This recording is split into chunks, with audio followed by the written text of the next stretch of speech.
Welcome to a Berry Tramel video column. 5 minutes on a hot-button topic. Please subscribe to the Berry Tramel Show on YouTube. It helps us, it helps you. Mike Boynton's job status has dominated the talk of OSU basketball this season, and another disappointing year nears its end. Let's talk about it. But first, we want to say thanks to these sponsors for supporting the Berry Tramel Show. MidFirst Bank, Next Gen Roofing, Weedman Lawn Service, Two Fellas Movers.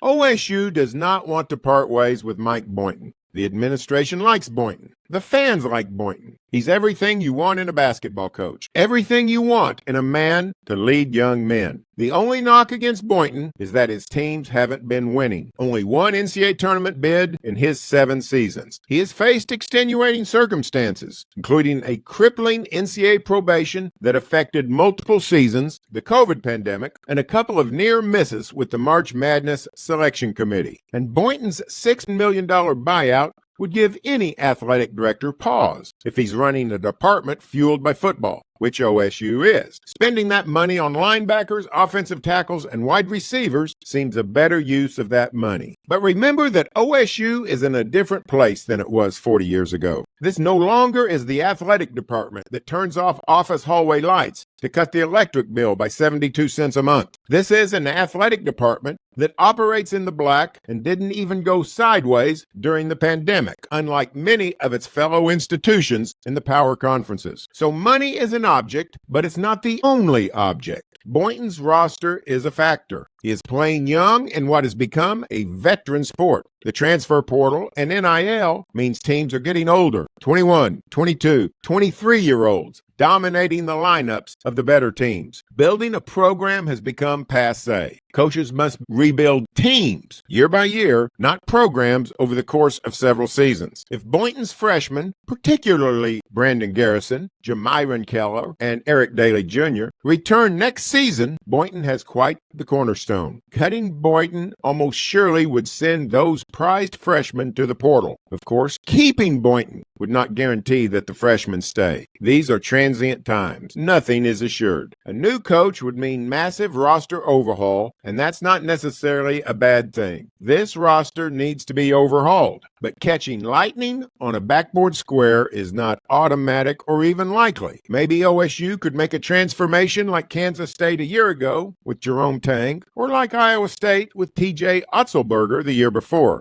But those quick revivals are not the norm. So OSU Athletic Director Chad Weiberg has a tough decision, and I was thinking that Weiberg would fall on the side of loyalty and belief in Boynton. But a new precinct is reporting in. OSU fans have voted. They have voted with their absence at Gallagher-Iba Arena. Recent games outside of Bedlam have painted the stark picture. No one is going to the arena. A friend of mine was at the Central Florida game on February 28, and he texted me that when the starting lineups were announced, quote, "It may have been easier to introduce the fans to players than introduce the players to fans." Texas Tech earlier this week was scant better. A crowd of 2,000 or so is depressing for those who remember the glory days of Eddie Sutton.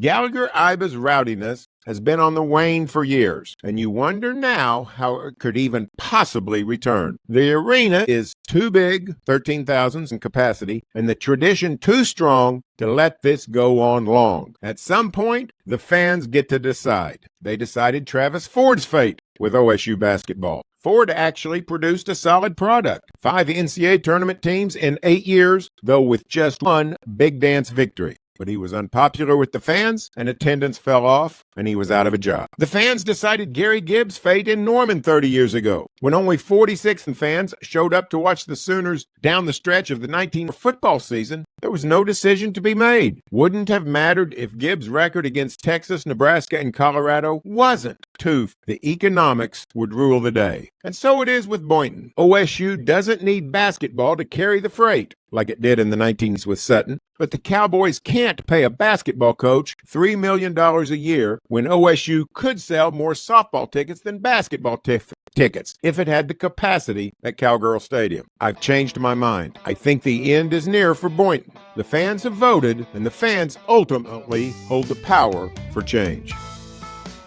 For more content like this, keeping Bedlam football alive, Doug Gottlieb's guest appearance on the Berry Tramel Show, go to Sellout Crowd and you can find my columns, videos, and podcasts. If you want our content at your fingertips, we've got you covered. We have a new app.